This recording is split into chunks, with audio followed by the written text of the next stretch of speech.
یا ایھا الذین آمنوا اطیعوا اللہ و اطیعوا الرسول و اولی الامر منکم، قرآن کا یہ حکم بھی ہے کہ اے ایمان والو اللہ کی اطاعت کرو اور رسول کی اطاعت کرو۔ دونوں جگہ دیکھیے، غور کیجیے، قرآن نے کہا اطیعوا اطیعوا، دہرایا، تکرار کیا، یعنی اللہ کی اطاعت مستقل ہے۔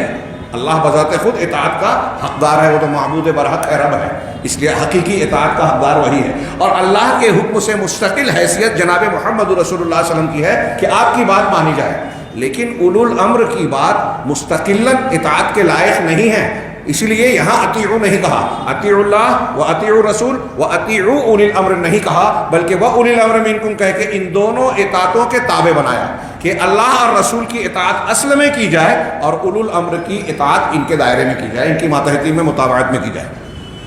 اولو الامر کون ہے؟ لمبی چوڑی بحث کا موقع نہیں ہے، یا تو حکام یا علماء، ان سے اطاعت کی جائے۔ اور اس کے فوراً بعد کہا، کچھ لوگ اس کو تقلید کی دلیل میں پیش کرتے ہیں کہ اس آیت سے تقلید ثابت ہوتی ہے کہ اللہ کی اطاعت، رسول کی اطاعت اور اولو الامر میں علماء بھی شامل ہے، لہذا امام حنیفہ، امام شافعی، امام مالک، امام احمد کی جو 4 ائمہ کی تقلید ہوتی ہے وہ اس میں داخل ہے۔ میری سمجھ میں نہیں آتا کہ قرآن کو کس طرح سے لوگ اس طرح جرأت کر دیتے ہیں اس کے معنی و مفہوم اور تفسیر بیان کرنے کی۔ جس وقت قرآن یہ نازل ہوا، ان 4 ائمہ میں سے کسی کا وجود تھا، صحابہ کرام نے اس پر کیسے عمل کیا، صحابہ کرام کو اس پر عمل کرنے کا حکم کیسے دیا گیا؟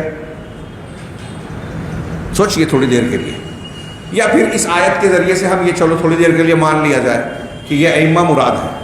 آج کوئی شخص امام حنیفہ، امام شافعی کی تقلید کر سکتا ہے، ان سے جا کے سوال پوچھ سکتا ہے، ان کی کتابوں کو عام جاہل، ہم جب تقلید کی بات کرتے ہیں تو مقلدین یہ کہتے ہیں کہ عام آدمی قرآن حدیث نہیں سمجھ سکتا اس لیے تقلید کرتا ہے۔ تو سوچئے کہ کیا عام آدمی جو قرآن و حدیث نہیں سمجھ سکتا وہ حضرت امام ابو حنیفہ، امام مالک، امام شافعی، امام احمد کی کتابوں کو، فقہ کی اصولوں کو سمجھ سکتا ہے؟ ان کی کتابوں سے استفادہ کر سکتا ہے؟ نہیں کر سکتا۔ کیسے کرتا ہے؟ علماء سے رجوع کرتا ہے۔ تو جب علماء سے رجوع کر کے وہ فقہ سمجھنے کی بات کر رہا ہے تو علماء سے رجوع کر کے کتاب و سنت کو کیوں نہیں سمجھ سکتا؟ یہ دوسرا پہلو۔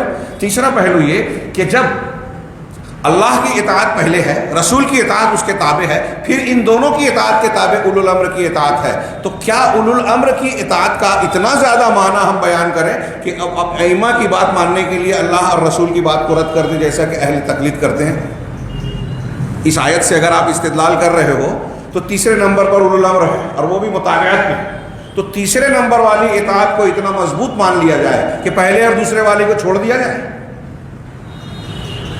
واضح طور سے غور کرنے کے۔ اچھا، چوتھی بات کہ اولو الامر سے مراد ان 4 کو متعین کس نے کیا؟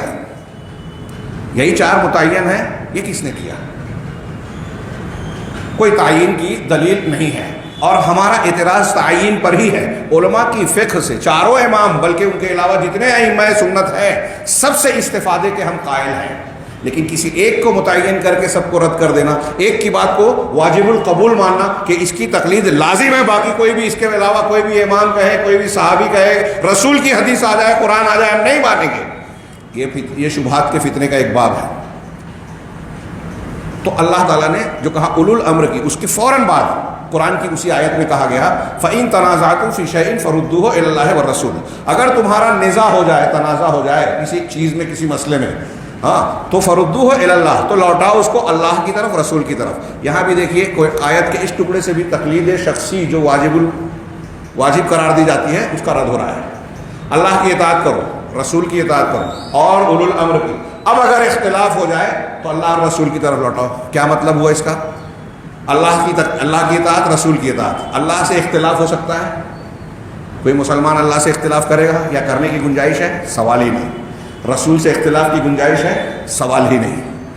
تو اب تیسرا جملہ ہے اولو الامر، اور اس کے بعد تنازع ہو تو کیا کرنا ہے یہ بتائیں۔ تو اس کا مطلب ان تینوں میں سے تنازع یا جھگڑا کس سے ہوگا؟ اللہ سے گنجائش نہیں، رسول سے گنجائش نہیں، ان سے تنازع کر کے کوئی آدمی کا ایمان ہی سلامت نہیں رہے گا۔ اس کا مطلب یہ کہ اولو الامر سے اختلاف ہو سکتا ہے۔ قرآن کی یہ آیت بتا رہی ہے کہ آپ اگر تقلید کا معنی لے بھی لو تو اہل تقلید کے یہاں تو اپنے امام کے حکم کی یا اس کے اجتہاد کی مخالفت جائز ہی نہیں ہے۔ اصول میں یہ تکلیف دیا گیا کہ مقلد کے لیے اس کے امام کا قول ہی دلیل ہے، تو اب اختلاف کہاں سے کر سکتا ہے وہ؟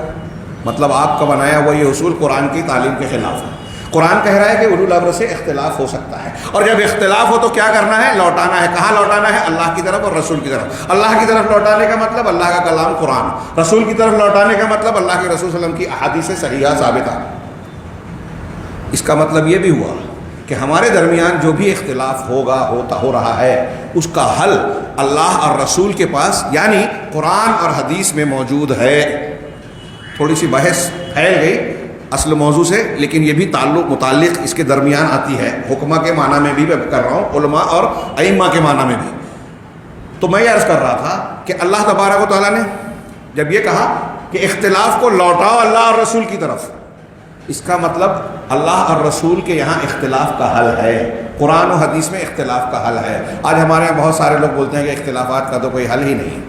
اگر اختلافات کا حل قرآن اور حدیث میں نہیں ہوتا تو اللہ تبارک و تعالیٰ کیا یہ حکم دیتا کہ اللہ کی طرف لوٹاؤ اور رسول کی طرف لوٹاؤ؟